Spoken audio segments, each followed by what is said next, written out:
Hello, আসসালামু আলাইকুম। Welcome to Sharif commerce academy. আজকে অনলাইনে ক্লাস হচ্ছে বিবিএ ফোর্থ ইয়ার ম্যানেজমেন্ট ডিপার্টমেন্টে ইনভেস্টমেন্ট ম্যানেজমেন্ট এই সাবজেক্টে চ্যাপ্টার নাম্বার 3 আজকে লেকচার নাম্বার 3।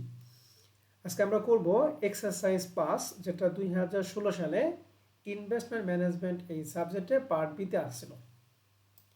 2016 সালে প্রশ্ন বলছে, from the following particular calculate stock turnover ratio. Stock turnover ratio যে কথা, ইনভেন্টরি টার্নওভার রেশিও একই কথা। বলতে আমাকে কেউ বলতে পারবেন ইনভেন্টরি টার্নওভার রেশিও সূত্রটা কি?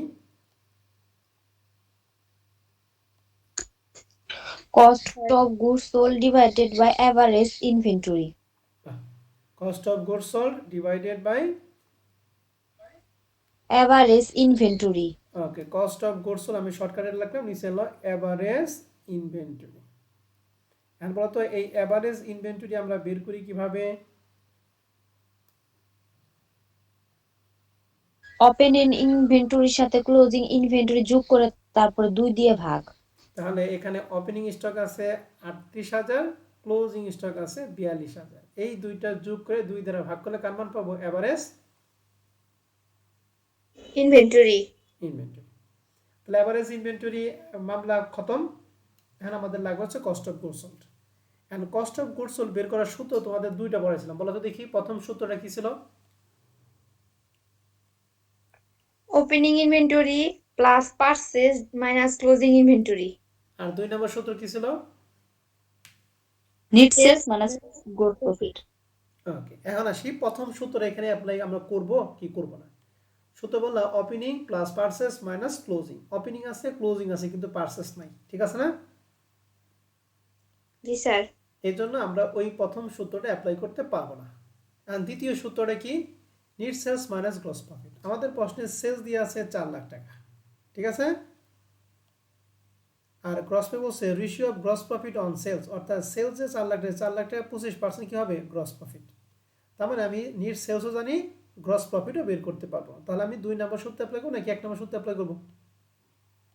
2 নাম্বার। তো 2 নম্বর সূত্র net sales minus gross profit. Net sales 4 lakh টাকা, গ্রস প্রফিট হবে 4 লাখ টাকা 25% 1 লাখ টাকা। তাহলে 4 লাখ থেকে 1 লাখ টাকা থাকবে কত? 3 লাখ। বুঝছি? জি স্যার। তাহলে কস্ট অফ গুডস সোল্ড হচ্ছে 3 লাখ, আর এভারেজ ইনভেন্টরি হচ্ছে এই 38 এবং 42, দুইটা যোগ করে 2 দ্বারা ভাগ করে 4, দুইটা ভাগ করলেই আমরা অ্যান্সারটা পাবো। পারবো 5 নম্বর অঙ্কটা? জি স্যার পারবো। জি স্যার। ওকে, তাহলে 5 নম্বরটা শেষ। এটা ছোট্ট একটা অঙ্ক ছিল। 6 নম্বর অঙ্কটা আমরা একটু সময় দিব, হ্যাঁ, এটা খুব ইম্পর্টেন্ট একটা অঙ্ক। আমরা প্রশ্নটা লেখা আছে, from the following details prepare the balance sheet of Y company limited. Y কোম্পানির জন্য আমাদের ব্যালেন্স শিট করতে হবে। আগের অঙ্কে ব্যালেন্স শিট করতে বসে কিন্তু কি কি বের করতে হবে এটা কিন্তু উল্লেখ আছিল। আর এই অঙ্কে ব্যালেন্স শিট করতে বসে কিন্তু কি কি থাকবে তা কিন্তু আমাদের প্রশ্নে কোনো উল্লেখ নাই। উল্লেখ থাকলেও একটা সুবিধা আছে, না উল্লেখ থাকলেও একটা সুবিধা আছে। কিন্তু দুইটাই ক্ষেত্রে সুবিধা অসুবিধা দুটোই আছে। তবে আমরা প্রশ্নটা ভালো করে পড়ি, এরপর আমরা একটু সিদ্ধান্ত নিই, হ্যাঁ। তো ব্যালেন্স শিটে আমাদের কি কি আছে? সম্পদ এবং দায়। তো আমরা দেখি এখানে আমাদের কি কি আছে। প্রথম লেখা আছে স্টক টার্নওভার। স্টক টার্নওভার মানে ইনভেন্টরি টার্নওভার দিয়ে আছে। এবার আছে fixed asset turnover. Debtor collection period দিয়ে আছে 2 মাস। গ্রস প্রফিট টাকা দিয়ে আছে 80,000। ক্যাপিটাল টার্নওভার রেশিও দিয়ে আছে 2 টাইমস। গ্রস প্রফিট রেশিও দিয়ে আছে 25%। তাহলে দেখো, গ্রস প্রফিটের টাকা, গ্রস প্রফিট রেশিও। বলতো গ্রস প্রফিট রেশিও সূত্র কি জানি? Gross profit gross into profit 100। Divide net sales. তাহলে গ্রস প্রফিট রেশিও সূত্র 25% দিয়ে আছে, গ্রস প্রফিট দিয়ে আছে 80,000। তাহলে এখান থেকে নিট সেলস কি বের করা পাবো না সূত্র অ্যাপ্লাই করে?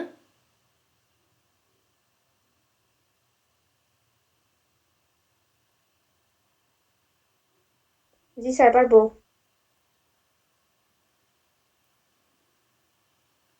এরপর ছিল creditor turnover ratio 5 Times. Creditor turnover ratio 5 Times, অর্থাৎ পাওনাদার আবর্তন অনুপাত দিয়ে আছে 5। আর শেষে লেখা আছে ক্লোজিং স্টক ওয়াজ 15,000 টাকা in axis of opening stock. কথা মানে হচ্ছে ওপেনিং স্টক যা হবে তার থেকে আরও 15,000 টাকা বেশি হবে ক্লোজিং স্টক। দ্যাট মিনস ধরার কথা, মনে করো আমি ওপেনিং স্টক পাইছি 1,000 টাকা, তাহলে ক্লোজিং স্টক কত হবে? 16,000।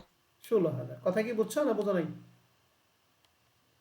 স্যার আবার একটু বুঝিয়ে বলুন। আবার বলতেছি ক্লোজিং স্টক ওয়াজ 15,000 টাকা in axis of opening stock, কথা মানে ওপেনিং স্টক যা হবে ক্লোজিং স্টক হবে তারও থেকে আরো 15,000 টাকা বেশি। তাহলে আমি ধরলাম যে ওপেনিং স্টক আমাদের এই অঙ্কের জন্য মনে করো 10,000 টাকা। কত টাকা? 10,000। তাহলে ক্লোজিং স্টক কত হবে?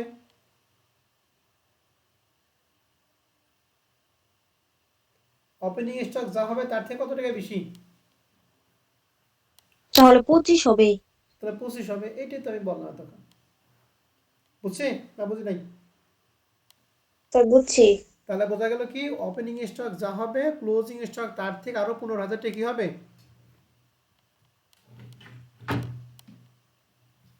বেশি। বেশি হবে। ওকে, তাহলে এইটুকুর উপর ভিত্তি করে আমাদের একটা ব্যালেন্স শিট করতে হবে। তাহলে আমরা আসি, তাহলে ব্যালেন্স শিট করার জন্য আমরা সিরিয়ালি আসব। তবে প্রথমটা লেখা আছে স্টক টার্নওভার। বলেন তো দেখি স্টক টার্নওভার মানে ইনভেন্টরি টার্নওভারের সূত্র আমরা জানি cost of goods sold divided by average inventory, ঠিক আছে না? জি স্যার। এখন প্রশ্ন জি হচ্ছে স্যার। এখানে কস্ট অফ গুডস সোল্ড এবং এভারেজ ইনভেন্টরি দুইটার একটা মান নাই। এই জন্য প্রথমে যদি স্টক টার্নওভার দিয়ে আমরা শুরু করি তাহলে এটার নামে কাজটা ফিনিশ করতে পারবো না। তাহলে স্টক টার্নওভার যেহেতু আমাদের কস্ট অফ গুডস সোল্ড এবং এভারেজ ইনভেন্টরি মান নাই, কস্ট অফ গুডস সোল্ড বের করার জন্য আমাদের লাগে গ্রস প্রফিট, যে গ্রস প্রফিট আমাদের প্রশ্নে কিন্তু দিয়ে আছে। আর এই গ্রস প্রফিটের সাথে এই গ্রস প্রফিট রেশিওর একটা কি সম্পর্ক আছে, ঠিক আছে না? এই জন্য স্টক টার্নওভার দিয়ে শুরু না করে আমরা গ্রস প্রফিট রেশিও দিয়ে শুরু করব। আমরা জানি গ্রস প্রফিট রেশিও সূত্র কি? গ্রস প্রফিট ডিভাইডেড বাই কি? Net sales. Net sales. আর গ্রস প্রফিট রেশিও সূত্র ছিল 0.25 সমান সমান গ্রস প্রফিট ছিল প্রশ্নে 80,000 আর নিট সেলসটা আমরা কি করব সুন্দর করে বের করতে পারবো নাকি? তাহলে এটা হলো 0.25 কোনো কিছু নাই মানে অনুপাত কত বলো দেখি 1 সমান সমান sales divided by sorry 80,000 divided by হচ্ছে কি নিট সেলস। তাহলে আমরা গত ক্লাসে এরকম আড়াআড়ি ভাবে গুণ করা শিখেছিলাম। তাহলে এই যে 0.25 এর পরে যে 1 আছে এই 1 দ্বারা কি 80,000 গুণ নাকি নিট সেলসে গুণ বলো তো দেখি? 80,000 কে গুণ। নেট সেলস কে গুণ। দেখুন 0.1 দ্বারা 80,000 কে আর এই নিট সেলস দ্বারা কি এইটারে নাকি? হ্যাঁ।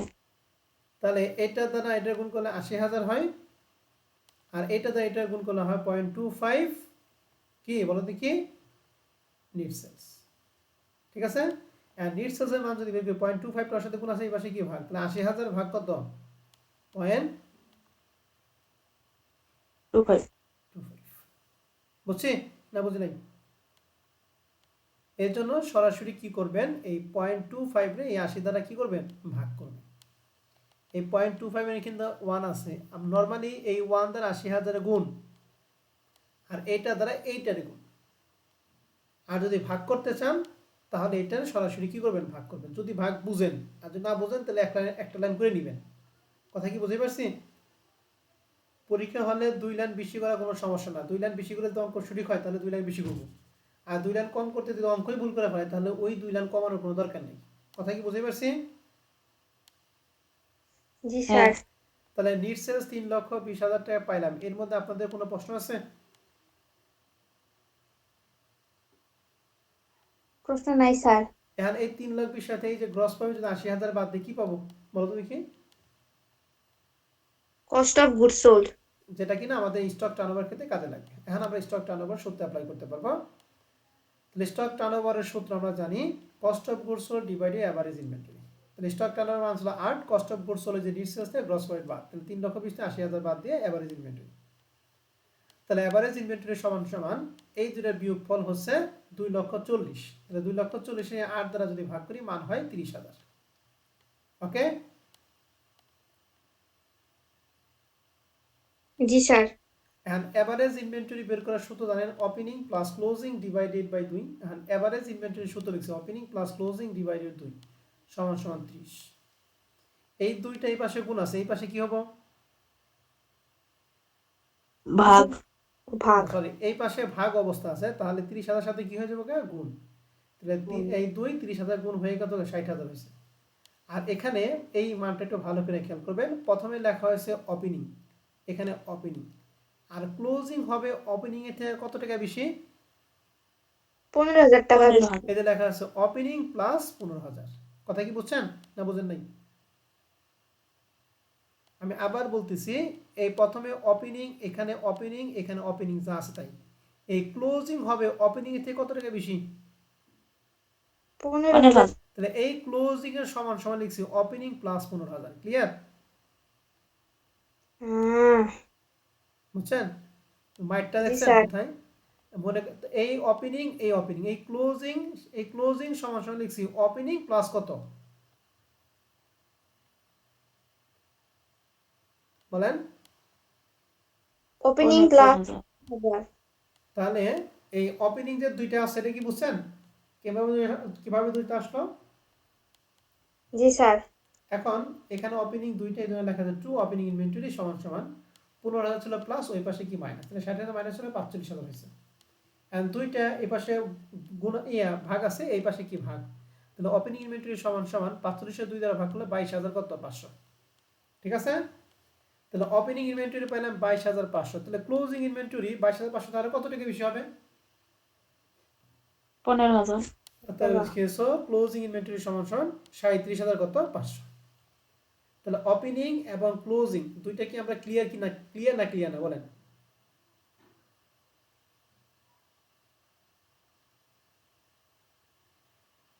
স্যার 15,000 হ্যাঁ, এখানে কাজ করতে হবে। বুঝি নাই? স্যার 15,000 স্যার এই জায়গায় দুইবার যোগ হয়েছে না। 15,000 দুইবার যোগ হলো থেকে? স্যার ওপেনিং প্লাস এটা তো 15,000। এটা তো ক্লোজিং এর এটা তো ক্লোজিং এর সূত্র। ক্লোজিং এর যে ডিরেকশন, এই ডিরেকশনটা লিখছি। আর এখানে জি আমরা ক্লোজিং সমান ক্লোজিং, এখানে ক্লোজিং সমান কি লিখছি বলো? ক্লোজিং সমান কি লিখছি? ওপেনিং প্লাস কত? 15,000। তাহলে ওপেনিং এর মান পাইছি 22,500 প্লাস এই যে 15,000, তো দুইবার যোগ হলো কে? একই তো, একবারই তো। জি স্যার বুঝছি এবার। তাহলে ক্লোজিং ইনভেন্টরি 37,000 কত 500। ঠিক আছে?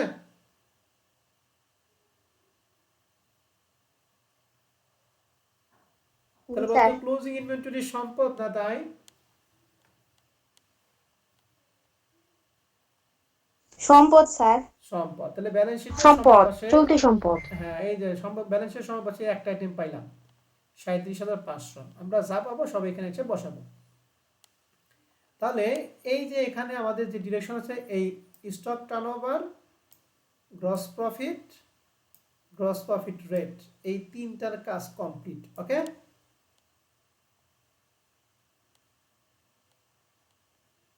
এখন আমাদের আছে ফিক্সড অ্যাসেট টার্নওভার। তাহলে ফিক্সড অ্যাসেট টার্নওভারের সূত্র আমরা জানি net sales divided by fixed asset. Net sales divided by কি বলো দেখি? Fixed asset. তাহলে ফিক্সড অ্যাসেট টার্নওভার মানটা প্রশ্নে ছিল 4, নিট সেলস আমরা 1 নম্বর ওয়ার্কিং এর 3,20,000, তাহলে কি বের করব আমরা? Fixed asset. অতএব ফিক্সড অ্যাসেট সমান সমান এটাকে 4 দ্বারা যদি ভাগ করি হয় 80,000। তাহলে ফিক্সড অ্যাসেটটা কি ক্লিয়ার কিনা বলেন?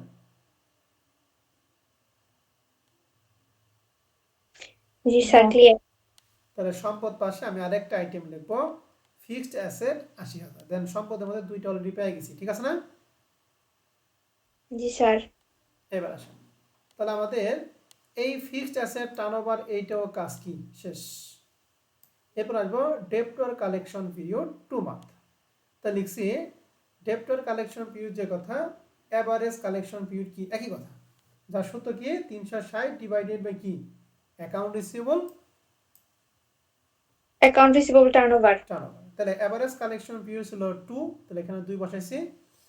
আর এই 2 কি মাস না দিন বলো তো দেখি? 2 কি মাস না? 2 মাস ছিল। হ্যাঁ, আর 360 হলো দিন, তাহলে এখানে যেহেতু মাস, তাহলে এই 360 এর কি আমরা দিনে কনভার্ট করব, মাসে কনভার্ট করব। তাহলে এক বছর সমান সমান কয় মাস? 12 মাস। এই জন্য 360 এর পরিবর্তে লেখা হয়েছে কত 12। কেন 12 লিখলাম? কারণ আমাদের কালেকশন পিরিয়ড ছিল 2 মাস, তাহলে এই টোটাল বছরকে আমরা মাসে কনভার্ট করছি। আর যদি কালেকশন পিরিয়ড লেখা থাকে 60 দিন, তাহলে 360 এখানে 360 হইতো। তার মানে বোঝা গেছে যে যদি মাস থাকে তাহলে বছরকে মাসে কনভার্ট করব, যদি দিনে থাকে তাহলে বছরকে দিনে কনভার্ট করব। ক্লিয়ার? জি স্যার। আর এভারেজ অ্যাকাউন্ট রিসিভেবল টার্নওভার যা আছে, তাহলে 60 অ্যাকাউন্ট রিসিভেবল টার্নওভার সমান সমান 6 এর 2 দ্বারা ভাগ করলে হয় 6। এন্ড অ্যাকাউন্ট রিসিভেবল টার্নওভার বের করার সূত্র কি বলেন তো দেখি?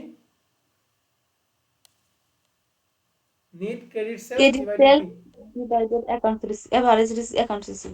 গুড। তাহলে net credit sales divided average account receivable সমান সমান 6 যা আছে তাই।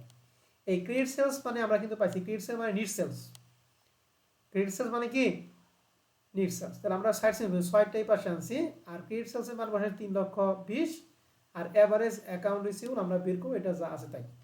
অতএব এভারেজ অ্যাকাউন্ট রিসিভেবল এই 3,20,000 এর এই 6 দ্বারা ভাগ করেছে 53,333। এভারেজ অ্যাকাউন্ট রিসিভেবল যেহেতু অ্যাকাউন্ট রিসিভেবল একটাই, এভারেজ অ্যাকাউন্ট রিসিভেবল যে কথা শুধু অ্যাকাউন্ট রিসিভেবল একই কথা। তাহলে অ্যাকাউন্ট রিসিভেবল 53,333টা কি আমরা কি বুঝতে পারছি কিনা? একটু ভালো করে এটা এ টু জেড ভালো করে চেক করেন, কোনো সমস্যা থাকলে আমার সাথে কথা বলেন।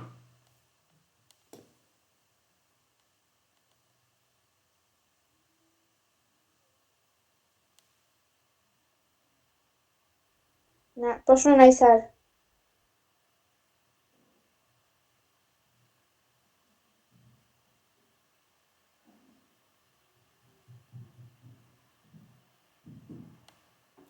সবাই কি বুঝছেন? জি স্যার। ওকে, তাহলে অ্যাকাউন্ট রিসিভেবল একটা সম্পদ, তাহলে সম্পদ পাশে একটা নতুন একটা আইটেম দিলাম, এই যে অ্যাকাউন্ট রিসিভেবল 53,333। তাহলে এই পর্যন্ত যে তিনটা মান এটা কি আমার বাসায় থেকে নিছি নাকি প্রশ্ন থেকে বের করছি বলো দেখি? প্রশ্ন থেকে বের করা হয়েছে। প্রশ্ন থেকে বের করা হয়েছে, খেয়াল করি না। তাহলে আমাদের এখানে এই যে ডেপ্টর কালেকশন পিরিয়ডের কাজটা কি শেষ, গ্রস প্রফিটের কাজও আগে শেষ করছি। এখন বাকি রয়েছে কি ক্যাপিটাল টার্নওভার রেশিও। তাহলে ক্যাপিটাল টার্নওভার রেশিও সূত্র জানি নিট সেলস ডিভাইডেড বাই কি ক্যাপিটাল। তাহলে ক্যাপিটাল টার্নওভার প্রশ্নে দিয়ে আছে 2, নিট সেলস আমরা বের করছিলাম 3,20,000 আর ক্যাপিটাল আমরা বের করব। অতএব ক্যাপিটাল সমান সমান 3,20,000 2 দ্বারা ভাগ করে 1,60,000। বুঝছেন? জি স্যার। তাহলে ক্যাপিটাল কি সম্পদ না দায়? দায়। দায় পাশে এই যে ক্যাপিটাল নামে 1,60,000 টাকা দিছি। বোঝা গেছে কিনা?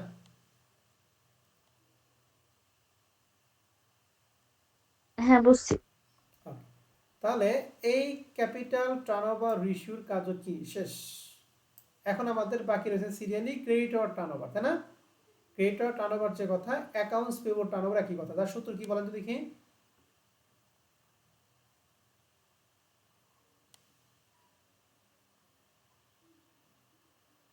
NEET credit purchase divided by average account payable. Good. তাহলে net credit percent divided average accounts payable. তাহলে ক্রেডিটর টার্নওভার পার্সেন্ট ছিল 5, নিট ক্রেডিট পার্সেস। এখন এই ক্রেডিট পার্সেসের মানটা আমাদের প্রশ্নে দেওয়া নেই, এভারেজ অ্যাকাউন্টস পেয়েবল। এখন প্রশ্ন হচ্ছে যে ক্রেডিট পার্সেস বের করবো না অ্যাকাউন্টস পেয়েবল বের করবো? ক্রেডিট পার্সেস এটা ব্যয়, অ্যাকাউন্টস পেয়েবল হচ্ছে দায়, আমাদের করতে হচ্ছে ব্যালেন্স শিট। তাহলে দায় নিয়ে আয় ব্যয় নিয়ে কাজ করবো নাকি সম্পদ আমরা দায় নিয়ে কাজ করবো বলো দেখি? সম্পদ আর দায়। তাহলে সম্পদ আর দায়। বের করবো নাকি পাওনাদার পরিমাণ বের করবো বলো দেখি? পাওনাদার পরিমাণ বের করতে হবে। পাওনাদারের পরিমাণ। এই ক্রেডিট পার্সেসটা আমরা ক্যালকুলেশন করে বের করবো, যেটা ওয়ার্কিং হয়। আমরা কস্ট অফ গুডস সোল্ডের 1 নম্বর সূত্র জানি opening plus net purchase minus closing. তাহলে কস্ট অফ গুডস সোল্ড মানে আমরা যে সূত্র জানি সূত্র লিখছি। And cost of goods sold বের করার আরেকটা সূত্র আছে, নিট সেলস মাইনাস কি গ্রস প্রফিট। এই কস্ট অফ গুডস সোল্ডের মানটা বের করছে নিট সেল 3,20,000, গ্রস প্রফিট 80,000। এই দুইটার পার্থক্য হচ্ছে কস্ট অফ গুডস সোল্ডের মান। সমান সমান ওপেনিং এর মান বের করছি 22,500, নিট পার্সেস আমরা বের করব, ক্লোজিং এর মান বের করছিলাম 37,500। কথা কি বুঝছেন? আমি আবার বলতেছি, কস্ট অফ গুডস সোল্ডের সূত্র জানি opening plus net purchase minus closing, এটা হলো বেসিক সূত্র, 1 নম্বর সূত্র। এন্ড কস্ট অফ গুডস সোল্ডের 2 নম্বর যে সূত্রটা সেটা ছিল কি নিট সেলস মাইনাস কি গ্রস প্রফিট। তাহলে এখানে কস্ট অফ গুডস সোল্ডের পরিবর্তে সেই নিচে নিট সেলসের টাকা 3,20,000, গ্রস প্রফিট হচ্ছে 80,000। এই দুটো বিয়োগ করা হচ্ছে কস্ট অফ গুডস সোল্ড। সমান সমান আমাদের টার্গেট তো পার্সেস বের করা। তাহলে ওপেনিং এর মান আমরা কত বের করছিলাম 22,500, ক্লোজিং কত 22,500 আর 15,000 যোগ করছিলাম 37,500 বের করছিলাম না? জি স্যার। অতএব নিট পার্সেস সমান সমান এই দুইটার বিয়োগ ফলের সাথে 22,500 টাকা বিয়োগ আর 37,500 টাকা কি যোগ, সমান সমান হয়েছে 2,55,000। বুঝছেন? জি স্যার, হ্যাঁ ভালো বুঝছি। করে আগে ভালো করে দেখেন 6 নম্বর ওয়ার্কিংটা বুঝছেন কিনা, ভালো করে বুঝেন।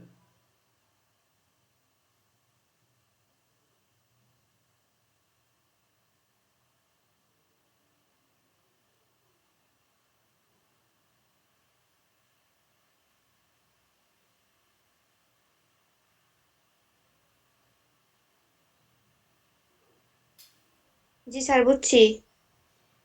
তাহলে নিট পার্সেস বললাম 2 লক্ষ, হ্যাঁ এখানে মান বসাবো। নিট ক্রেডিট পার্সেস মানে 2,55,000 সমান সমান এভারেজ অ্যাকাউন্টস পেয়েবল, অতএব অ্যাকাউন্টস পেয়েবল সমান সমান 2,55,000 5 দ্বারা ভাগ করে হয়েছে 51,000 টাকা। ঠিক আছে? তাহলে অ্যাকাউন্টস পেয়েবল যেহেতু দায়, তাহলে দায়ের পাশে আমরা লিখলাম 51,000। আমাদের প্রশ্নে আর কোনো এই যে এটার পরে আর কোনো ডিরেকশন আমাদের প্রশ্নে নাই, শেষেরটা কাজটা আগে করে ফেলেছি। তাহলে যেহেতু সব কিছু শেষ, এখন আমরা ব্যালেন্স শিট ক্লোজ করব। তাহলে ব্যালেন্স শিট ক্লোজ করে দেখতেছি এই দুইটা যোগ করা হয় 2,11,000। তাহলে সম্পদ পাশে তাই হবে 2,11,000 টাকা হবে, কিন্তু 80,000, 37,500 এবং 53,333 এই দুইটা যোগ করে আমাদের 40,167 টাকা কম পড়ে। 40,167 টাকা কি বলে বলো দেখি কম পড়ে। যেহেতু কম, তা আমরা যেহেতু আমাদের প্রশ্নের মধ্যে মানে একটা প্রতিষ্ঠানে অন্য কোনো কিছু থাকুক বা না থাকুক, ক্যাশ কিন্তু থাকতেই হয়। ঠিক আছে? ক্যাশ ছাড়া কিন্তু ব্যবসা প্রতিষ্ঠান পরিচালনা হয় না, ব্যবসা প্রতিষ্ঠান রান করতে পারবে না। এজন্য যে পার্থক্য যে টাকাটুকু, এই টাকাটুকু আমরা ক্যাশ নামে দিছি, ব্র্যাকেটে লিখছি বিএফ। বিএফ মানে কি? ব্যালেন্সিং ফিগার, মানে উভয় পাশের পার্থক্য। কথা কি বুঝছেন? হ্যাঁ এই দুইটার যোগফল এবং সম্পদের এই তিনটার যোগফল যদি দুই পাশে সমান হয়ে যেত, তাহলে ক্যাশের নামে কোনো আইটেম আসতো না। এখন যেহেতু সম্পদ পাশে কম, এজন্য যতটুকু টাকা কম অতটুকু টাকা হচ্ছে ক্যাশের টাকা। বুঝছেন ঘটনাটা? বুঝছি। তাহলে এই পুরা 6 নম্বর অঙ্কটা একটু ভালো করে আগে চেক করেন। ঠিক আছে? খুবই ইম্পর্টেন্ট, এবং এই রিলেটেড একটা প্রশ্ন কিন্তু আসবেই পরীক্ষা হবে, ফোর্থ ইয়ার যেহেতু। ঠিক আছে? একটু ভালো করে দেখেন, যদি কোনোটা নিয়ে কনফিউশন থাকে আমার সাথে কথা বলেন, আমি বলে দিই। হ্যাঁ,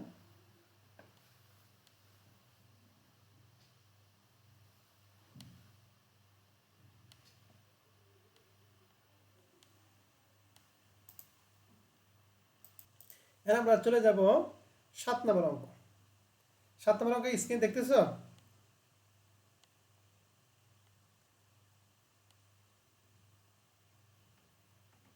হ্যালো, 7 নম্বরটা কি সবাই দেখতেছো? হ্যাঁ দেখতেছি। ওকে, এবার 7 নম্বর অঙ্কটা আসি। 7 এবং 8 সিমিলার অঙ্ক, এই জন্য 7 এবং 8 দিয়ে আজকে আমরা ক্লাস শেষ করবো। জি হ্যাঁ, স্যার। 7 নম্বর প্রশ্ন লেখা আছে কি, the following information of A farm is given below.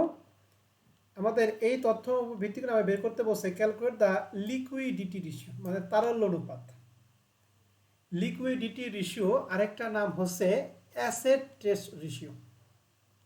বলতে কি বললাম? Asset test ratio. বলতে অ্যাসেট টেস্ট রেশিও সূত্র কি? Current asset minus inventory minus prepaid expense divided current liabilities minus bank overdraft. Okay, এবার কারেন্ট অ্যাসেট থেকে inventory এবং prepaid expense যদি বাদ দেই, ওইটাকে আমরা বলবো হচ্ছে লিকুইড অ্যাসেট। কি আছে বলো দেখি? Liquid asset. আর কারেন্ট লায়াবিলিটি থেকে যদি ব্যাংক ওভারড্রাফট বাদ দেয়, সেটা পাবো হচ্ছে লিকুইড লায়াবিলিটি। ক্লিয়ার কথা?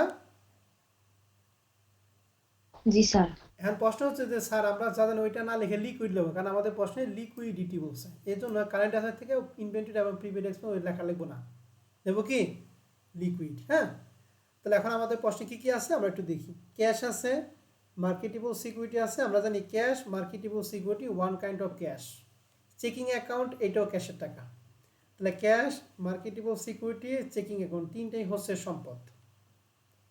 Credit card payable. পেয়েবল মানে কি সম্পদ না দায়? বলেন তো দেখি। দায়। দায়। কারেন্ট দায়। Liability. Short term notes payable, এটা একটা কি দায়। তাহলে এখানে চলতি দায় পাইলাম হচ্ছে দুইটা, 1200 এবং 1900, দুটার যোগফল হচ্ছে 2100। ঠিক আছে? আর ওই তিনটার যোগফল 1800, তাহলে 3400, এখানে 4000, 5000। তাহলে লিকুইড অ্যাসিড পাইলাম 5000, লিকুইড লাইবিলিটি পেলাম 2000, কত 100। তাহলে 5000কে 2100 দ্বারা ভাগ করেন, তাহলে 2.38 পাবেন। ঠিক আছে?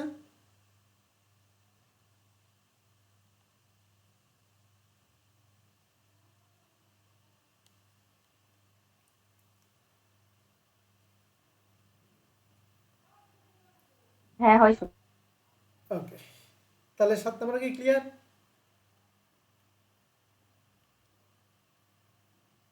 জি স্যার। ওকে, 8 নম্বর প্রশ্নের এই যে প্রথম প্রশ্নটা 7 নম্বর প্রশ্নের প্রশ্নটা একই, তাহলে আমি আর এটা বললাম না। ঠিক আছে? অ্যামাউন্টও একই দিয়ে আছে, cash, marketable security, checking account, credit card period দিয়ে আছে, আর শর্ট টার্ম পেয়েবল দিয়ে আছে। তাহলে শেষের দুইটা দায় আর প্রথম তিনটা কি সম্পদ। তাহলে লিকুইডিটি রেশিও কি পারবো?